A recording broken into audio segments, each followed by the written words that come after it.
Si Esner nagbabayad ng 75,000 pesos per month sa kondo. Wow! Totoo ba o hindi? Pag-usapan natin to. Videos that will make you wealthy and debt-free.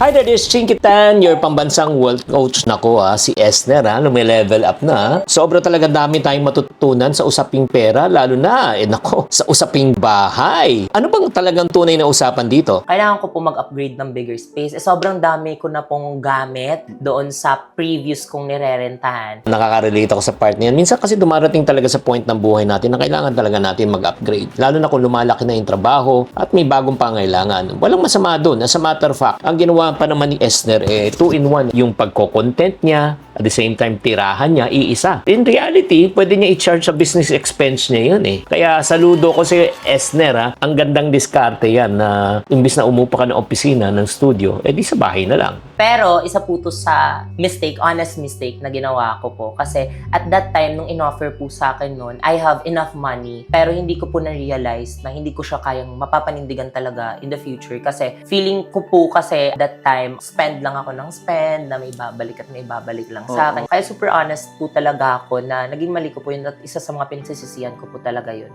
Nako, Esner, daming makaka-relate dito, di ba? Yung sa sobra bang natuwa. Tama naman na talagang initially, iisipin mo na pwede mong pagsamahin yung iyong gastusin sa pagko-content. Pero di niya inisip na hindi palang regular. Kasi nga, alam mo, sa content creation, hindi naman parati na regular ang income. May mga panahon na talagang hihina talagang income mo. So, ano nangyari? Kaya, hindi niya nakayanan, hindi niya na-sustain. Kaya nga, babala sa mga taong gustong bumili ng mga bahay, lupa, kondo, huwag nyo lang iisipin yung initial down payment nyo. Yung monthly amortization na zero interest. Isipin nyo, pag tinurn over na yan sa'yo, kung kaya mo pa talagang bayaran yan. Bakit? Just in case na hindi mo na kayang bayaran, ano pa mangyari sa down payment? Ano mangyari sa mga binayaran mo? Wala na. Ubus na. Pero lahat naman tayo, natututo tayo sa pagkakamali. Ito po ay tinatawag na responsible adulting. Kaya siguro na misjudge ako ng iba or naguguluhan yung iba kasi bakit nakikita po nila doon sa PBB nga na lumalaban ako for the money. Akala po nila lavish yung buhay ko dito kasi nga nakatira nga po ako sa kondong.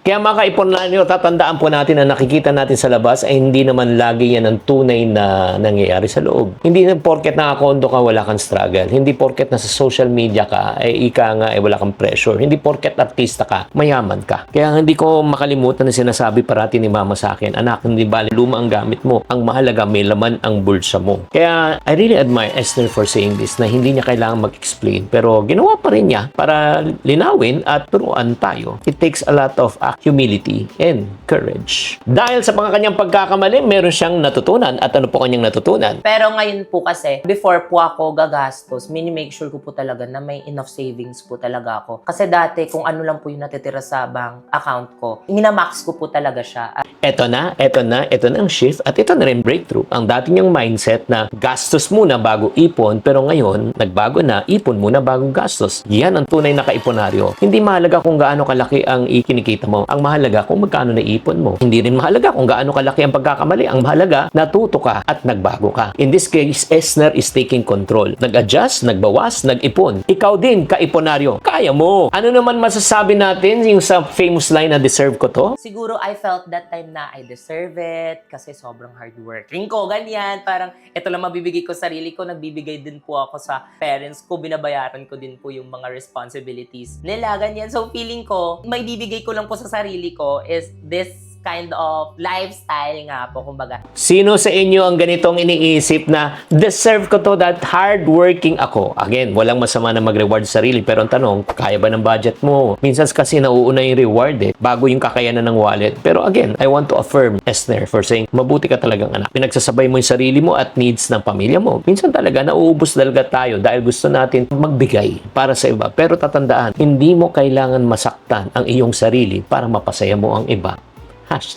#hugot. Kaya sa totoo lang, napaka-powerful ng kwento ni Esner, no? Hindi ka nag-iisa. Maraming viewers ang parang ikaw na biglang nagka-income, siguro na bigla, na-shock, tapos yun nga, nagkamali. Pero importante, hindi nga pagkakamali, ang importante natuto tayo sa pagkakamali. Ngayon, nadapa, babangon, ayusin, gumawa ng plano, at huwag kalimutan mag-ipon, mag-budget, at matuto. For more ipon tips, meron na po tayong naka-feature na yayamanin book bundles with ipon box. Nakatag na po sa Shopee for product affiliate. Kung may natutunan ka sa session natin na ito, anong pinaka natutunan mo sa kwento ni Esner? Paki-comment na lang sa comment section. Tatandaan, tamang karunungan, tamang disiplina ang susi sa pagyaman. Chinky Tan, with over 6 million Facebook followers, 2.8 million YouTube subscribers, and 2.4 million TikTok fans, is now all out to share with you the most practical, simplest path to lasting wealth.